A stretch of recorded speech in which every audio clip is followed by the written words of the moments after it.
Okay so what is chapter का दूसरा portion है यानी केमिस्ट्री ऑफ एनवायरनमेंट का। एक तो हमने लास्ट पार्ट में एयर डिस्कस किया था, आज हम वाटर डिस्कस करेंगे। सबसे पहली बात तो ये है कि वाटर देखो, एक तो ये मोस्ट अबंडेंट है। दूसरा ये कि वाटर का फॉर्मूला इज H2O। और अगली बात ये कि हम वाटर को टेस्ट कैसे करें। देखो, केमिस्ट्री की लैब का एक प्रोटोकॉल ये होता है कि हम किसी भी चीज को ना तो टच कर सकते हैं, ना हम किसी चीज को टेस्ट करते हैं, ना हम किसी चीज को स्मेल करते हैं। सही है। तो हमारे पास एक ऑफिशियल कोई टेस्ट होना चाहिए जिसकी बेसिस पर हम ये डिसाइड करें कि हाँ यार ये वाटर ही है और कोई भी चीज नहीं है। ओके सो हमारे पास दो टेस्ट हैं अकॉर्डिंग टू द सिलेबस। एक तो हम क्या करते हैं, कॉपर सल्फेट डालते हैं, यानी कॉपर सल्फेट में वाटर ऐड करते हैं।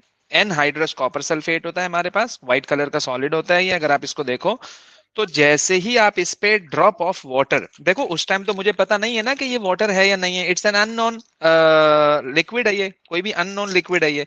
तो हम क्या करेंगे, उस अननोन लिक्विड को एनहाइड्रस कॉपर सल्फेट पे डालेंगे। अगर कॉपर सल्फेट का कलर व्हाइट से ब्लू हो गया तो मतलब ये है कि ये जो ड्रॉप उस पे आके गिरा था वो क्या था, वाटर था। So pour some drops of liquid on anhydrous copper sulfate. Observation: turn white to blue. Conclusion: water is confirmed. Simple. Okay. दूसरा, अब दूसरा टेस्ट ये है कि मेरे पास कोबाल्ट क्लोराइड का पेपर है, it's blue in colour. So अगर आप उस पे फिर again the same thing, water liquid उस पे ऐड करोगे, it would turn from blue to pink. Again the conclusion is water is confirmed. तो भाई वाटर को टेस्ट करने के वी हैव टू मेथड्स। एक मेथड में आपने कॉपर सल्फेट में वाटर डाला, दूसरे में आपने कोबाल्ट क्लोराइड का पेपर लिया और वो टर्न हो गया from blue to pink.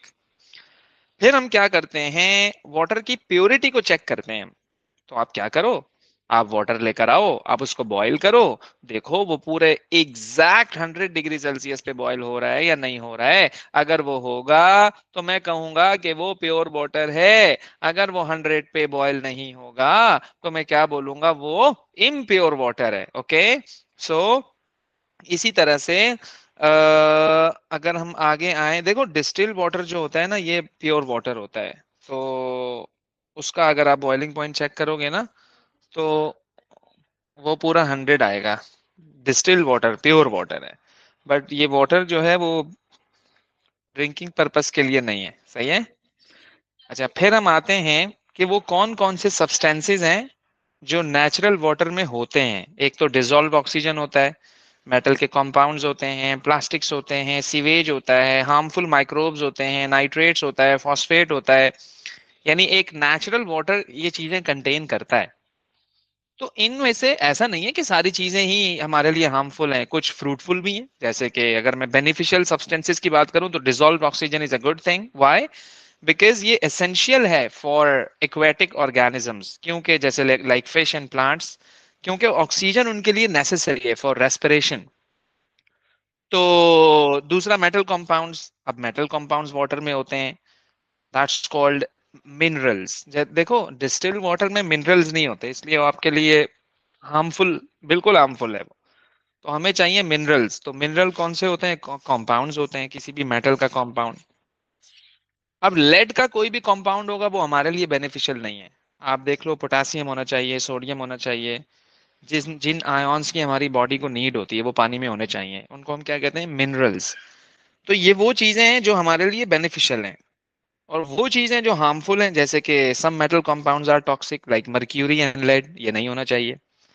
Plastics की अगर हम बात करें तो plastics found in natural water can harm aquatic life, they take long time to decompose, they enter into the food and cause harmful effects. Plastics भी नहीं होने चाहिए, मतलब ये हमारे लिए हार्मफुल है। सीवेज, ये इनके अंदर बेसिकली सीवेज क्या चीज है, ये कंटेन करता है हार्मफुल माइक्रोब्स को। जब ये हमारे वाटर में आते हैं तो वाटर बॉर्न डिजीज होती है इससे। जैसे टाइफाइड हो गया, ये वाटर बॉर्न डिजीज है। जितने भी इम्प्योर वाटर हैं उनकी वजह से ये डिजीज होती है। तो लाइक सीवेज, ये भी it's not a good thing for us, it's harmful substance. इसी तरह से नाइट्रेट्स एंड फॉस्फेट्स, ये क्या करता है, they leach from fertiliser and enter into water and harm to aquatic life. When nitrates and phosphates increases, so it helps to grow aquatic plants like algae, which grow over the surface of water, which block sunlight to reach to aquatic life. आपने देखा होगा कभी कभार ऐसा होता है कि let's suppose stagnant water में ग्रीन कलर की लेयर ऊपर आ जाती है, सही है। अब वो ग्रीन कलर की जो लेयर होती है उनको हम कहते हैं एल्गियल ग्रोथ हो रहा होता है वहां पर। अब जब सनलाइट आएगी ना तो वो ग्रीन लेयर उसको ब्लॉक करेगी, जब ब्लॉक करेगी तो वो एक्वेटिक लाइफ तक नहीं पहुंच पाएगी सनलाइट, तो जिसकी वजह से क्या होगा, वो डैमेज होगी एक्वेटिक लाइफ। तो इस वजह से nitrates and phosphates they are not good, okay, they are not suppose to be in water. तो अब हम करें क्या, हम वाटर को ट्रीट कैसे करें। लेट सपोज अगर मेरे पास कोई भी इम्प्योर वाटर हो and I have to make it pure, तो मुझे कौन कौन से स्टेप्स करने चाहिए जिसकी वजह से मेरा इम्प्योर वाटर प्योर हो जाए। सो नंबर वन, आपने करना ये है सबसे पहले आपने वाटर लिया, सेडिमेंटेशन की उसकी। सेडिमेंटेशन से ये होता है कि जो लार्ज पार्टिकल होता है वो सेटल डाउन हो जाता है। अब again we have small particles, अब आपने स्मॉल पार्टिकल्स को फिल्ट्रेट करना है, फिल्टर करना है उसे। उसमें स्टोन्स होते हैं, उसमें डिफरेंट मटेरियल्स होते हैं कि वो वाटर, वो जो स्मॉल पार्टिकल, वो जो सेडिमेंट नहीं हो पाए, वो जो सेडिमेंट नहीं हो पाए वो हम फिल्ट्रेशन से उसको रिमूव कर लेते हैं। So sedimentation and filtration. Water is placed in a large tank that insoluble particles settle down and clean water at top is removed. Then filtration is done to remove smaller insoluble particles. अब आपके पानी से at least particles remove हो गए। अब number second thing is use of carbon. उसमें activated charcoal डालते हैं, एक तो उसमें से टेस्ट रिमूव होता है, ओडोर रिमूव होता है दूसरा उसमें से, और जो भी अनवांटेड कलर होगा वो भी एक्टिवेटेड चारकोल अपने अंदर एब्जॉर्ब करता है। And then step three, finally आपने उसमें क्लोरीन डालना है to kill bacteria and micro organisms. So now the water becomes pure. इस तरह से हम वाटर को क्या करते हैं, प्योर करते हैं। And it's very simple, it's very simple, कोई इसमें लंबी चौड़ी साइंस नहीं है, कुछ भी नहीं है, इट्स वेरी सिंपल। ओके, सो तो हमने दो पोर्शन इसके डिस्कस किए, एक हमने एयर डिस्कस किया और एक हमने वाटर डिस्कस किया, राइट।